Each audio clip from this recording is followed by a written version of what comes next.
दोस्तों आज हम आपके लिए हैं बैंकिंग नामक अध्याय जिसका नाम है banking, commercial bank and the central bank. इसको समझने से पहले पहले आप बैंकिंग के बारे में समझिए, ठीक है। देखिए चैप्टर की स्टार्टिंग कहाँ से होती है? कमर्शियल बैंक से। बैंक के बारे में आपको पता ही होगा, जहाँ पे हम पैसे को डिपॉजिट करते हैं, विड्रॉ करते हैं, एफडी कराते हैं, आरडी करवाते हैं। पहली बात तो ऐसे समझिए कि बैंक कोई धार्मिक संस्था नहीं होती, उनका मकसद ही प्रॉफिट कमाना होता है। इसलिए जो ये चैप्टर है इसमें जो वर्ड है वो लिखा है कमर्शियल बैंक। कमर्शियल अर्थात जो व्यापारिक होता है, जिसका मकसद प्रॉफिट कमाना होता है, इसका मतलब वही होता है। तो हमारे जो भी बैंक होते हैं वो व्यापारिक होते हैं। देखिए इसका पता कैसे चलता है हमारे बैंक व्यापारिक होते हैं। देखिए जब हम बैंक में जाते हैं और पैसे जमा कराते हैं तो बैंक हमारे को कोई गारंटी देता है कि भाई जैसे हम लोन लेने जाते हैं बैंक से, तो बैंक क्या करता है, जो भी जितना भी हमारे को लोन लेना होता है वो कहता है भाई आपको कोई ना कोई चीज को मॉर्गेज रखना पड़ेगा, ठीक है। जब हम बैंक में पैसे जमा कराते हैं तो हमारे को इंटरेस्ट मिलता है 4 या 4.5%, लेकिन हम बैंक से जब लोन लेते हैं तो हमारे को 8-9% तक इंटरेस्ट देना पड़ता है। तो वो जो इंटरेस्ट का डिफरेंस होता है ना, वही उनके लिए क्या होता है, प्रॉफिट होता है। इसलिए बैंकों के आगे क्या लिखा हुआ है, कमर्शियल बैंक, क्योंकि बैंक जो भी काम करते हैं वो सिर्फ और सिर्फ अपने फायदे के लिए करते हैं, ठीक है। तो बैंक के बारे में आपको ये पता चला। आपने बैंक सुने होंगे, दो तरीके के होते हैं, जैसे प्राइवेट बैंक होते हैं और गवर्नमेंट बैंक होते हैं, जैसे केनरा बैंक है, दिल्ली नागरिक बैंक, सहकारी बैंक है। ये कुछ सहकारी बैंक होते हैं, जैसे पंजाब नेशनल बैंक है, आईसीआईसीआई है, एसबीआई है। तो इस तरीके के हमारे बैंक होते हैं, ठीक है। तो एक बार देखते हैं कमर्शियल बैंक के क्या डेफिनेशन है कमर्शियल बैंक की। It is an institution which perform the function of accepting deposit, granting loan and making investment with the aim of earning profit. क्या ये एक इंस्टीट्यूशन है which perform the function of accepting deposit, मतलब वो आपके deposit को क्या करते हैं, एक्सेप्ट करते हैं। ग्रांटिंग लोन, आपको क्या देते हैं, लोन देते हैं। जब भी आप बैंक से लोन लेने जाओगे, आपकी फाइनेंशियल स्टेटमेंट को देख के वो आपको क्या देगा, लोन देगा। तीसरी चीज मेकिंग इन्वेस्टमेंट, वो जो पैसा उनके पास आता है बैंकों में जो जमा होता है वो उसको क्या करते हैं, इन्वेस्टमेंट करते हैं। विद द, ये लाइन लिखी है कमर्शियल बैंक के आगे जो मैंने आपको बताई थी, with the aim of earning profit, अर्थात बैंक का मकसद प्रॉफिट कमाना होता है, ठीक है। समझ में आ गया। अब अगली चीज क्या है, फंक्शन ऑफ कमर्शियल बैंक देखते हैं, ठीक है। देखिए जो चीज जो डेफिनेशन में लिखा था वही फंक्शन है। इसके 4 फंक्शन है। एक होता है प्राइमरी फंक्शन। प्राइमरी फंक्शन में पहली चीज होती है एक्सेप्टिंग डिपॉजिट, मतलब आपका पैसा बैंक क्या करता है, एक्सेप्ट करता है और उनको saving account, current account, FD और आरडी में डिपॉजिट करता है, ठीक है। सेविंग अकाउंट, करंट अकाउंट और एफडी। सेविंग अकाउंट पता है ना क्या होता है, सेविंग अकाउंट में करंट अकाउंट में फर्क पता है ना आपको, क्या होता है, बताओ भाई।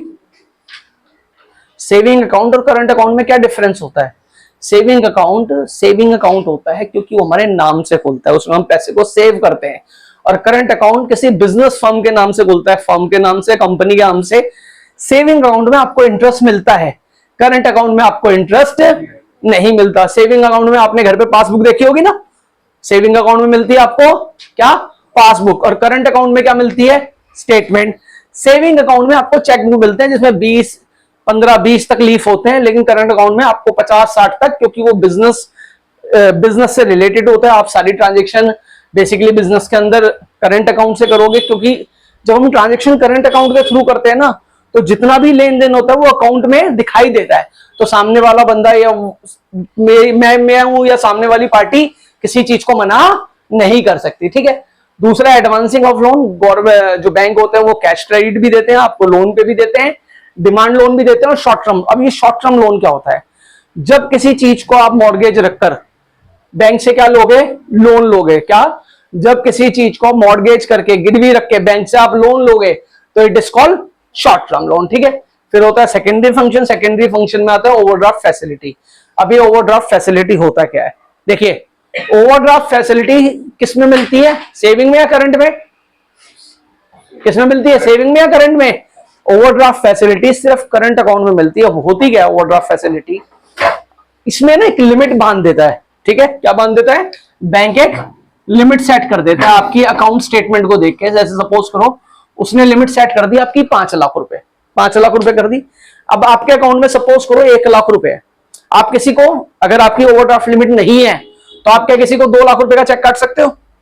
नहीं काट सकते। चेक क्या हो जाएगा, बोलो, बाउंस हो जाएगा। अगर आपकी ओवरड्राफ्ट लिमिट कितनी है, 5 लाख रुपए, और आपके अकाउंट में 1 लाख रुपए हैं, आप किसी को 2 लाख रुपए का चेक काट दो, वो चेक बाउंस नहीं होगा। जो 1 लाख रुपए कम पड़ रहे हैं वो बैंक पेड कर देगा, वो आपको बाद में बैंक को वापस देने पड़ेंगे, प्लस उसके ऊपर क्या देना पड़ेगा, इंटरेस्ट देना पड़ेगा। तो ओवरड्राफ्ट फैसिलिटी बैंक प्रोवाइड करता है। डिस्काउंटिंग बिल ऑफ एक्सचेंज, देखो आपके पास कोई बिल है, बिल ऑफ एक्सचेंज पढ़ा होगा ना आपने, क्या दो चीज होती थी, बीआर और बीपी। तो कौन सा बिल डिस्काउंट करेगा, बीआर डिस्काउंट करेगा या बीपी डिस्काउंट करेगा? पहले तो आप मुझे बताइए कौन सा डिस्काउंट करेगा, आप बताओ, बीआर डिस्काउंट करेगा या बीपी डिस्काउंट करेगा बैंक? हाँ जी बोलो क्या हुआ? बिल्स पेबल, हाँ जी, बिल्स पेबल, हाँ जी, हाँ जी, बीआर करेगा भाई। पे तो पेबल तो पे करना है, मेरे पास बिल ऑफ एक्सचेंज में बीआर आया हुआ है, तो इसका मतलब मुझे वो पैसे दूसरे से लेने हैं। तो बीआर डिस्काउंट क्यों करता है? जैसे 1 लाख रुपए का मेरे पास बीआर आया हुआ है, सपोज करो सामने वाली पार्टी से, मुझे 3 महीने बाद उसकी पेमेंट आनी है, मैं 1 महीने बाद बैंक के पास ले गया, बैंक ने कहा भाई 1 लाख रुपए का मैं तेरे को 98,000 दे दूंगी, 3 महीने बाद बैंक ये बीआर लेके उस पार्टी के पास चला जाएगा और 1 लाख रुपए ले लेगा, उससे 2,000 का फायदा हो जाएगा। इसलिए बीआर को क्या करता है, डिस्काउंट करता है। आपने एक फिल्म देखी होगी, एक मूवी वेब सीरीज वगैरह, जिसका नाम है स्कैम 1992। उस फिल्म के अंदर, उस वेब सीरीज के अंदर आप देखोगे उस बंदे ने जो भी घपला करा है वो सारा किसके थ्रू करा, बिल ऑफ एक्सचेंज। जरूर देखना, अगर आप शेयर मार्केट को और बिल ऑफ एक्सचेंज को समझना चाहते हैं तो वो वेब सीरीज जरूर देखना है, ठीक है। फिर अगला एजेंसी फंक्शन। एजेंसी फंक्शन में क्या होता है, बैंक क्या करता है, ट्रांसफर ऑफ फंड, आपको एक जगह से दूसरी जगह फंड ट्रांसफर करना हो, एक बैंक से दूसरे बैंक में। Collection of payment of various item, collection and payment of various item, मतलब आपके बिहाफ पे बैंक पैसे को कलेक्ट भी करता है, आपके बिहाफ पे बैंक पेड भी करता है। आपने सुना होगा ईसीएस, सुना है, इलेक्ट्रॉनिक क्लियरेंस सिस्टम। क्या होता है ये? जैसे सपोज करो एनडीपीएल आपके घर पे बिल भेजता है ना, आप एनडीपीएल को अपने बैंक से क्या कर दोगे, लिंक कर दोगे। एनडीपीएल सीधा जो बिल होगा वो कहां पे भेजेगा, आपके बैंक में, बैंक उसको पेमेंट कर देगा। मतलब आपके ब्याज पे वो कलेक्शन भी करता है और पेमेंट भी करता है।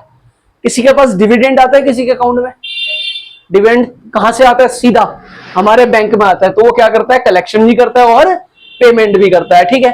Purchase and sale of foreign exchange, आपके ब्याज पे फॉरेन एक्सचेंज को सेल करना खरीदने का काम बैंक करता है, सिक्योरिटी भी देता है। Income tax consultancy, bank income tax consultancy भी देता है। अगर आपको इनकम टैक्स भरना है, आपकी इनकम स्टेटमेंट इतनी है, तो उसके बिहाफ पे भी वो कंसल्टेंसी देता है।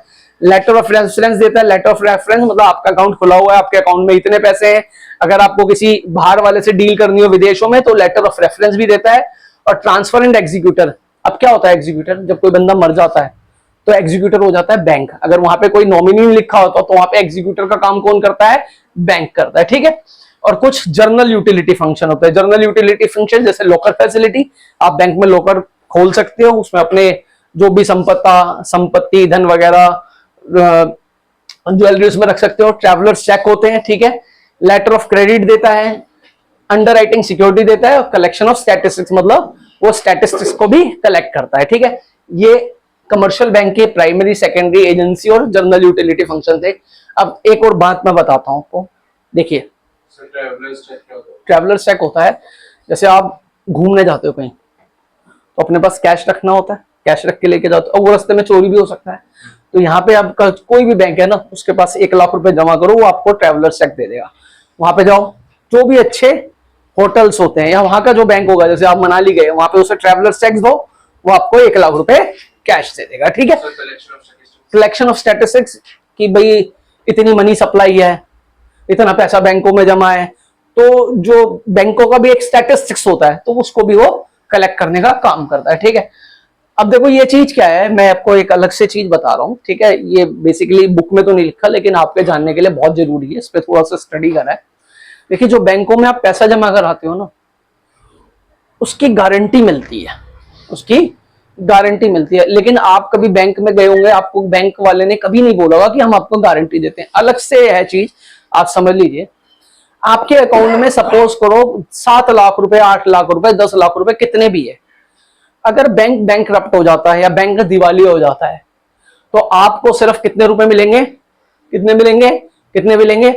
पहले मिलते थे 1 लाख रुपए, कितने रहते थे, अब मिलते हैं 5 लाख रुपए। मतलब आपके अकाउंट में कितने भी पैसे हो, अगर बैंक करप्ट हो जाता है या दिवाली हो जाता है तो आपको कितने पैसे मिलेंगे, 5 लाख रुपए मिलेंगे। अब ये देता कौन है, ये जो प्रोवाइड करता है ये DICGS करता है, मतलब depository insurance and credit guarantee scheme. यही ये फैसिलिटी प्रोवाइड करती है कि आपका जो बैंकों में पैसा जमा है उसके बिहाफ पे हम क्या देते हैं, आपको एक गारंटी देते हैं। इसे हिंदी में जमा बीमा और ऋण गारंटी निगम भी बोला जाता है, ठीक है। तो अच्छा, इसमें एक और चीज है। अब एक और सवाल पूछ सकते हो, सर मेरी किसी बैंक में ना 4 लाख रुपए 5 लाख रुपए अकाउंट में खुले हुए, 3 लाख रुपए की FD और 2 लाख रुपए की RD है, तो मुझे कितने पैसे मिलेंगे? मेरे किसी अकाउंट में 5 लाख रुपए मैंने सेविंग अकाउंट में जमा कर रखे हैं, 3 लाख रुपए की FD है और 2 लाख रुपए की RD है, तो मुझे कितने पैसे मिलेंगे अगर बैंक करप्ट हो जाता है, दिवाली हो जाता है? आपको एक अकाउंट के अंदर एक बैंक सिर्फ 5 लाख रुपए की गारंटी देगा, आपके चाहे कितने भी अकाउंट हो, क्योंकि सारे अकाउंट आज की डेट में आधार कार्ड से लिंक होते हैं। पैन कार्ड के थ्रू उन्हें क्या कर दिया जाता है, लिंक करा जाता है। अगर आपका किसी भी बैंक में चाहे 10 अकाउंट हो, एक पर्टिकुलर बैंक में, तो आपको सिर्फ कितनी की गारंटी मिलेगी? 5 लाख रुपए। हाँ, इसके लिए हम क्या कर सकते हैं, डिफरेंट बैंकों में क्या करते हैं, डिफरेंट बैंकों में अकाउंट खुलवा सकते हैं। आप एक चीज जानते होंगे, शायद बच्चे को 11 12 के नहीं पता, उसे बोला जाता है सिप। क्या बोला जाता है? सिप। मैंने ही बताया होगा, जिसकी फुल फॉर्म होती है सिस्टमेटिक इन्वेस्टमेंट प्लान। मतलब आप अलग अलग जगह पे पैसा जमा करिए, क्योंकि कभी भी कोई एक सेक्टर अगर डाउन होगा तो दूसरे सेक्टर में आपका पैसा नहीं मिलेगा। जैसे इस वक्त लोगों ने शेयर मार्केट में बहुत पैसा इन्वेस्ट कर रखा है, सपोज करो। अब क्या है, ईरान इराक इसराइल में युद्ध छिड़ रहा है, तेल की आवक कम हो गई है, ठीक है ना, बहुत सारी चीजों पे इंपैक्ट पड़ा है, तो शेयर मार्केट धड़ाम से क्या हो गई, नीचे हो गए। अब किसी व्यक्ति ने सिर्फ शेयर मार्केट में अपनी सारी इन्वेस्टमेंट लगा रखी होगी, तो उसको तो बहुत लॉस हुआ होगा। तो आप गोल्ड खरीदिए, आप सिल्वर खरीदिए, आप FD कराइए, आप RD कराइए, कभी भी किसी एक जगह पैसे को इन्वेस्टमेंट मत कीजिए, ठीक है।